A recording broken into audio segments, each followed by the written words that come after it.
আরে বাপ, কত বড় রুই মাছ! বৃষ্টির দিনে রুই মাছের ঝোল খাওয়ার মজাই আলাদা। দিলে তো দাদা, আমার মাছে নজর লাগিয়ে দিলে তো।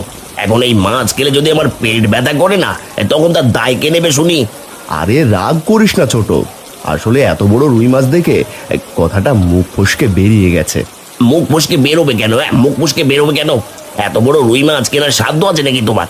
যত সব, এই সকাল সকাল দিল নজর লাগিয়ে। দে রতন, ছোট ছোট মাছগুলো আমাকে 2 কিলো দে।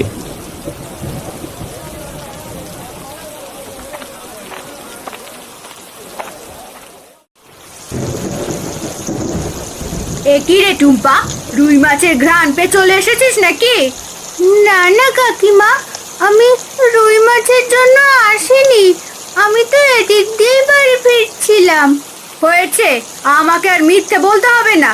যখনই এই বাড়িতে ভালো মন্দ রান্না হয় তখনই তুই চলে আসিস, সে আমার ভালো করেই জানা আছে। তুমি ভুল বুঝছো কাকিমা, আমার বাবাও আজ বাজার থেকে রুই মাছ আনবে।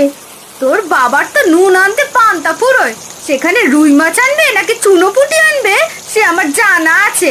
যা যা, আমাদের বাড়ি থেকে চলে যা বলছি। এখনই চলে যাচ্ছি কাকিমা। দেখো, আমার বাবাও একদিন অনেক বড় রুই মাছ আনবে।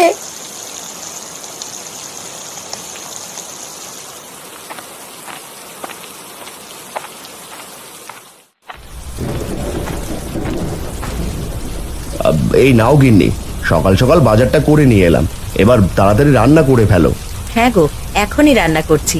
তা আজ কি মাছ এনেছো?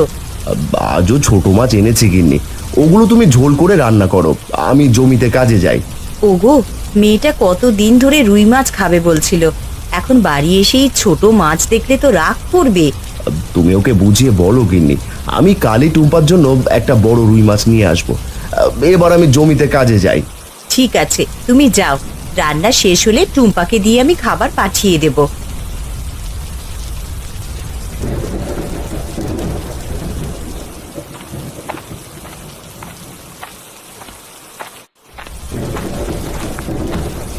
এ কি রে টুম্পা, কি হয়েছে তোর?